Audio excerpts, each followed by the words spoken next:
Okay, let's unpack this. Let's do it. We are diving into a story that's got everything. Corporate control, geopolitical strategy, digital community warfare. All swirling around TikTok, a huge platform. Exactly. Specifically, we're looking at this recent transfer of its U.S. business. It's now under a new American-led investment group. And the reaction, that's the other big, the immediate, very volatile, and frankly, very political reaction from content creators. Right. So our mission today is really a deep dive into the sources we've got detailing this whole corporate shakeup. Yeah, we're tracking the story from the beginning. You know, the initial fear, which was pretty widespread, that TikTok was basically a data collection tool for China. A national security threat, essentially. Yep. That was the narrative. That was definitely the narrative. And we're tracking it right up to the current backlash, this threatened mass exodus, which kind of ironically seems driven by purely domestic. It's fascinating because the core conflict has completely flip-flopped, hasn't it? First, the platform is forced into this sale because it's seen as a Chinese data tool, a security risk. The solution, make it American-owned. Seems logical. You'd think so. But now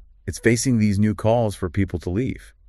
Not because of data privacy, not national security, but because of the perceived political leaning of the new American owners. And their corporate links, yeah. It's a whole new ballgame. And that's really why this matters to you, the listener. This isn't just about one app getting sold. Not at all. This whole situation, it shines a light on the really high-stakes politics of our digital infrastructure. Yeah, and the global fight over user data. And how just the perception of who owns something, their political alignment, can immediately change how a community behaves, what they see as free speech, even where their loyalty lies on these massive platforms. Okay, so let's start at the beginning then, the genesis of this whole thing, to really get why some users are so, let's say, incensed about the new owners. Yeah, you have to understand why it was up for sale at all. Exactly. We need to appreciate the original reason. So let's start there with the pre-sale context. These China concerns. What was the actual risk being discussed? Well, the risk, according to the sources, was framed as existential, tied directly to U.S. national security. Okay.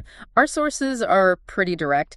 They characterize TikTok as, and I'm quoting here, a Chinese spy apparatus. Wow, okay. Spy apparatus. That's strong. Very strong. The concern wasn't just, collecting general metadata. It was the sheer volume and type of data. Like what specifically? Things like location history, detailed behavioral patterns, even potentially biometric data from facial recognition filters, all potentially flowing back to servers controlled by ByteDance, the parent company, which is under China. Okay, so that context, that characterization, it explains why the policy response was so serious. We weren't talking small fines here. No. This was seen as a major ongoing security vulnerability. A direct channel for a foreign adversary, potentially. And it wasn't just one political party feeling. Not at all. That's a key point in the sources. This concern really transcended normal U.S. politics. Both the Trump and the Biden administrations were involved in trying to manage this threat. Right. They'd previously put stops on the platform, as the source puts it. Exactly. They might have disagreed on the how, the implementation details, but the fundamental worry about China's influence via the app. That was, a rare point of agreement. So the pressure kept building, until eventually there was a legal trigger. Yep. The hammer came down with a 2024 law. And what did that law do? It basically gave ByteDance an ultimatum, a very clear choice. Either sell off the U.S. business completely to owners not linked to China, or face a total nationwide ban in the U.S. Wow. So that really moved it from political talk to immediate corporate action. Yeah. Non-negotiable. Absolutely. The stakes were incredibly high. You've got, over 170 million U.S. users on the platform? Huge number. And for the U.S. government, it was a test. Could they actually enforce these digital security demands against a major global tech player? Okay, so the law is passed, the ultimatum is there. How does the actual sale mechanism get rolling? The sources point to the Trump administration playing a key role again here. They do. According to the material we reviewed, President Trump signed an executive order that really set the wholesale process. So the EO created the framework. Pretty much. It laid out the conditions under which the U.S. government would approve an act, one that met their security requirements. And what was the stated goal? What were they trying to? It seemed to be two. First, keep TikTok run. Preserve the business value, keep the community happy. Okay, continuity. But second, and crucially, ensure robust protection of U.S. user data. The phrase used was making the company American run from top to bottom. Severing that link to the Chinese state, or at least the perception of it? Exactly. Cut the cord. Data-wise. Now, that sounds straightforward on paper, but selling off a piece of a major Chinese company, essentially a critical U.S. digital asset, that must have involved some serious diplomacy. Oh, absolutely. And the sources mention a a pretty unusual detail here. What's that? They allege that this whole divestiture required some really high-level diplomatic work, including the claim that Trump actually discussed it directly with Chinese President Xi Jinping. Really? Trump and Xi? Yeah, and supposedly got the go-ahead from Xi for this specific kind of structured sale to happen. Okay, if that's true, that adds a whole other layer. It suggests Beijing maybe quietly agreed this was better than a total U.S. ban, the lesser of two evils, perhaps. That's one interpretation, yeah. It wasn't just a corporate deal then. It was potentially an internationally negotiated political compact designed to satisfy the U.S. security demands, while maybe letting ByteDance keep a small piece of the pie. Which kind of underscores that bipartisan point you made earlier. The sources seem to emphasize that despite all the political fighting in the U.S., there was this shared baseline understanding that having a foreign power, especially China, controlling such a massive U.S. data platform was just inherently risky. Yeah, a bad thing, as the source puts it, universally seen as problematic. Okay, let's nail down the practical details of this deal. There was a deadline involved, but it got pushed back. Yes, the enforcement date for the divestiture ban law got postponed to December. Why the delay? Well, these things are incredibly complex. You needed time for all the negotiations, the actual transfer of assets, getting all the regulatory approvals lined up. Both U.S. and potentially Chinese approvals too, right, for the carve-out. Exact. It needed breathing. And financially, what are we talking about? This restructured company? It's huge. Vice President J.D. Vance confirmed the valuation estimate is around $14 billion. $14 billion? Oh. And structurally, how much control actually changed hands? What about ByteDance? That's the key part for the original security concern. ByteDance, the Chinese parent company, retains less than 20% ownership, a minority. Okay, less than 20%. And crucially, that remaining state is strictly required to comply with U.S. law and U.S. oversight regarding data. So control decisively shifts. Yeah, completely. Instead of China controlling the U.S. entity via ByteDance, now the U.S. entity essentially dictates the terms for ByteDance's small ongoing part. So you could argue the geopolitical problem, the original one, was solved. From the perspective of U.S. national security control, yes. The U.S. government demanded an American solution. They forced a sale to a U.S.-led group. And the deal got done? But that's precisely where the geopolitical drama kind of ends. And the domestic drama kicks into high gear. Exactly. Okay, here's where it gets really interesting. As you said, the political mandate is met. TikTok U.S. is under new management. But the identity of those new managers, the investors, immediately sparks a whole new firestorm. Right. So we need to decode who actually took this massive stake. And importantly, why the source material calls this a U.S. big tech play. Okay, so the main American players, the ones taking the majority stake, are two heavy hitters. Oracle, the software and cloud giant, and Silverlake, which is a massive private equity firm specializing in tech. Okay, Oracle and Silverlake. These aren't just random money guys. They are Silicon Valley royalty, basically. Absolutely. And the sources explicitly call it a U.S. big tech play. What does that really mean? Well, their location says Menlo Park, California. That's ground zero for U.S. tech, right? Near Apple, Facebook. Exactly. It means the ownership isn't just American. It's plugged right into the ecosystem that built Google, Facebook, Apple. These are the insiders. So what's their angle? Oracle, for instance. Why would they want a social media app? Well, think bigger than just the app interface. Think about the data infrastructure. Ah. Oracle is huge in cloud computing, databases, enterprise software. Yeah. Their interest is likely less about the dance videos and more about the absolutely massive data operation needed to support TikTok. Data hosting, processing, security. All of it. Taking over TikTok's U.S. operations gives them instant control over an enormous data set, and crucially, the cloud services needed to manage it. It massively expands their infrastructure footprint. So the risk shifts. Yeah. The worry changes from foreign data access to domestic big tech consolidation and control over critical digital order. It's a different kind of power. Got it. And then there's the personnel involved. Larry Ellison's name comes up prominent. Yes, Larry Ellison, the founder of Oracle, he's mentioned as a primary investor. Mm-hmm. And the sources describe him specifically as a soft supporter of the political right and ballot. Okay, soft supporter. But even that label, that political association. That seems to be the trigger point for a lot of the subsequent backlash we're going to talk about. That connection, however, soft. And the sources also link this TikTok investment to Ellison's broader strategy. Yeah, they mention he's actively investing elsewhere in media, pointing to his purchase of Skydance and then the merger with Paramount. So it suggests a pattern, consolidating influence across tech infrastructure and media content. That's certainly the implication, building influence across the digital landscape. And these players are interconnected too. How so? Silverlake, the other big U.S. partner, known for tech investments and turnaround, they're partially tied to Arroz. And apparently, many of the key investors in Silverlake also invest in Arroz. The source stresses this group often works together, like a tandem. So it's a cohesive group with a history, a strategy. Yeah. They know how to run these kinds of big tech operations. That's the picture painted. Deep pockets, technically savvy, strategically aligned, and yes, with at least some perceived connection to the political right via Ellison. Okay, so that's the U.S. core. Powerful, tech-focused, potentially politically influential. But the structure isn't purely American, right? The sources mention international players, too. Yes, and this adds another layer of complexity, taking it beyond just Silicon Valley dynamic. The key international player named is MGX. MGX, what's that?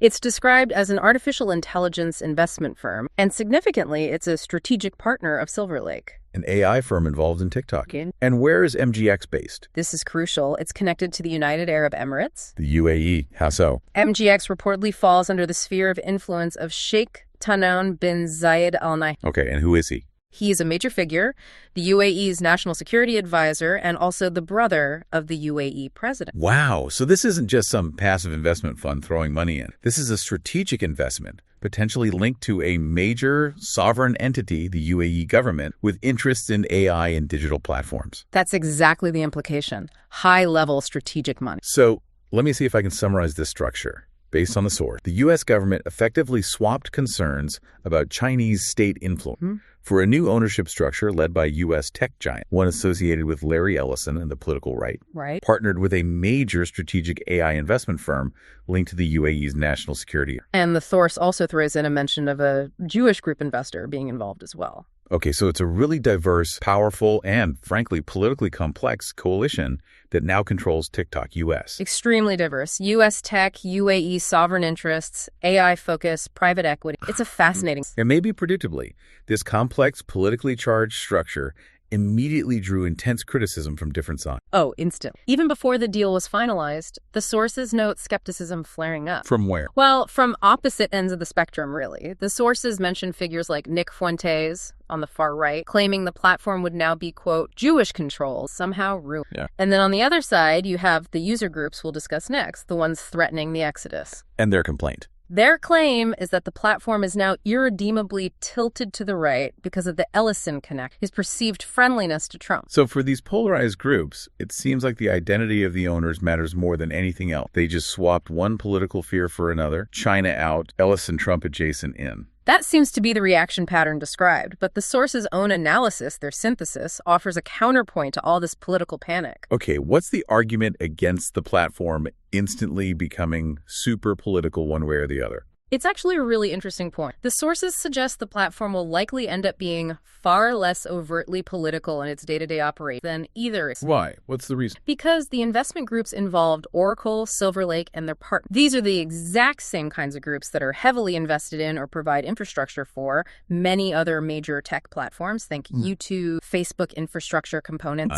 Okay. They're already deeply embedded in the existing tech landscape. Exactly. And their primary driver, historically and likely now, is profit maximization. It's about controlling cloud infrastructure, leveraging data, growing the user base, not pushing a specific ideology. So the source sees this less as an ideological takeover and more as standard strategic big tech consolidation. It's about market dominance, controlling a massive asset valued at $1 billion, not necessarily about promoting one political view over another, regardless of Larry Ellison's person. So the business logic, keeping those 170 million users engaged, would argue against alienating large chunks of them with overt political bias. That's the core argument from the source. Profitability depends on a diverse, massive audience. Overt exclusionary politics would likely hurt the bottom, which is usually the top priority kinds of investment. Okay, so we've got the deal, the new owners, the complex structure. Now let's get to the user backlash. Right, the flouncing as source. Yeah, the sources describe specific user groups getting really activated here. They're labeled generally as the radical left, but more specifically call out groups like TikTok Thoughts and the big one, the BookTokkers community. Very influential communities within TikTok. And they're threatening this mass exodus. Yeah. Why? What's the trigger, according to the source material? The trigger, as framed by the source, is essentially the political identity of the new owner. The core complaint cited is that the new American investment group is kind of friendly with Trump. That's it.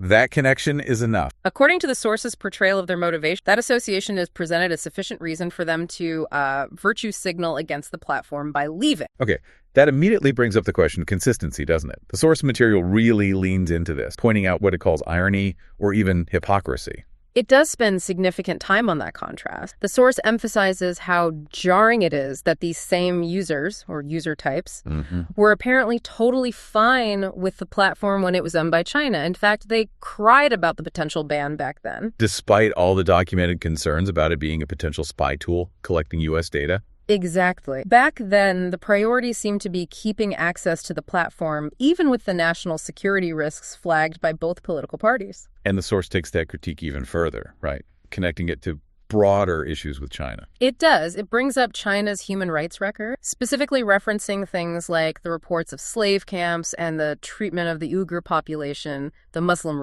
Yeah.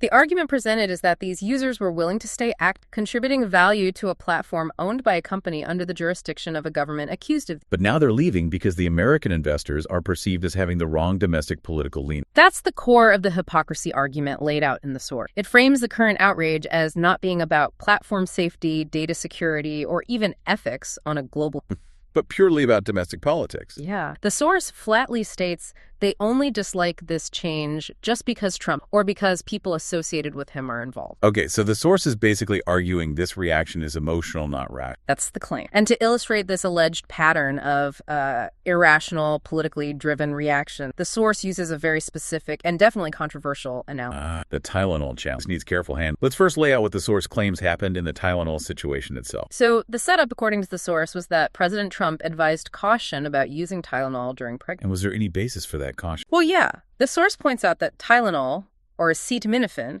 is known to potentially affect the liver, and a developing fetus or a small child has a much lower tolerance. That's established medical knowledge. Okay.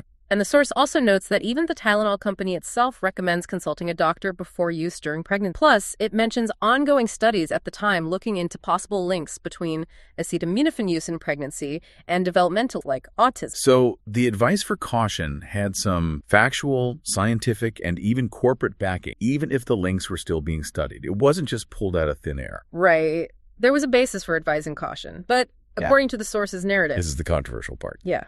The source alleges that in reaction to Trump advising caution, a segment of users specifically described as these women went out and started, quote, guzzling Tylenol. Guzzling Tylenol, just because Trump said, be careful. That's the claim made in the source, that they did it specifically because he advised against it, potentially risking their health or their pregnancy based on. Okay, so the purpose of the source bringing up this Tylenol analogy, what's the connection they're making to the TikToks? The connection they're drawing is about the motivation behind the action. The source uses the Tylenol story to argue that this segment of users makes decisions based on political spite or an emotional reaction against a perceived political enemy. Rather than based on objective facts, safety concerns, or even their own previously stated principle, like wanting TikTok available. Exactly. The argument is, just like they allegedly ignored Tylenol warnings out of spite for Trump, they're now ignoring the resolution of the China data security issue and leaving TikTok purely out of spite for the new owners. So it's an attempt by the source to frame the TikTok exodus as performative and driven by political antagonists, not genuine principle about platform governance or safety. Precise. It's a way of undermining the status for the exodus, suggesting the real driver is just anti-Trump or anti. Okay. Beyond that analogy, does the source look at any historical parallel for this kind of user migration? Yes, it does. It explicitly compares this threatened move from TikTok to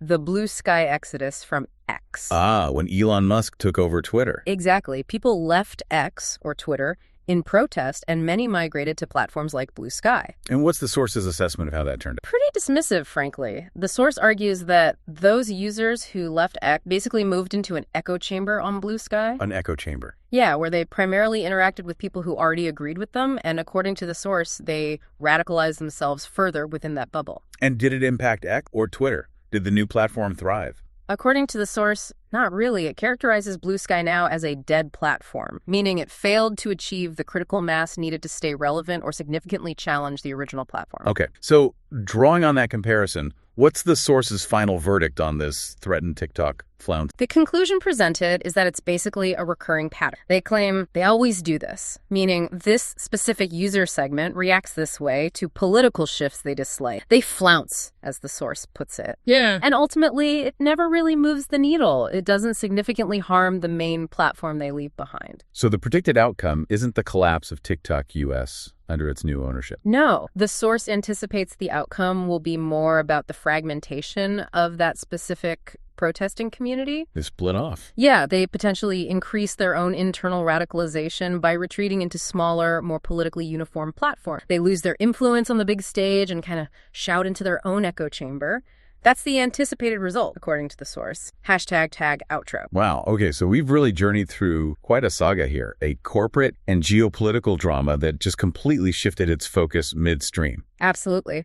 We started with this really high-stakes, bipartisan fear about Chinese spying and data theft. That was the driving force behind the sale. Right, a national security imperative. But then, almost that security focus gets replaced by a purely domestic, highly polarized, politically charged fear about the alignment of the... And the irony, the sources really hammered home, is that the American solution selling to groups like Oracle and Silverlake involves the same kinds of powerful investment players that underpin much of the rest of U.S. Yeah, very fabric of Silicon Valley. Yet the whole narrative flipped from national security concerns about China to domestic cultural war battles about Ellison and Trump. The platform itself becomes a battleground for U.S. politics, seemingly dictated by the sensitivities of its most vocal users. And the source material consistently suggested that the likely result of this threatened exodus isn't going to be a major blow to TikTok. Right, but more like the fragmentation of that specific community. Exactly. Increased radicalization as they potentially retreat smaller, like-minded, losing their voice on platform. Which brings us to a really sharp point of synthesis and maybe our final provocative thought for you, the listener, to chew on. Go for it. Okay, consider this. The source claims the primary driver for the sale was protecting U.S. user data from a foreign power. National security, data integrity. That was the official reason. So if users are now willing to leave that platform, potentially returning to fragmented, less impactful spaces based purely on the domestic political identity of the new investors. Yeah. Does that signal something about priorities? Does it suggest that for some digital communities, political alignment, maybe expressive freedom within their own group, is actually a greater priority than the national security or data integrity concerns that triggered this whole billion-dollar divestment in the first place? That's a heavy question. Is the tribalism stronger than the original security concern? Something definitely for you to mull.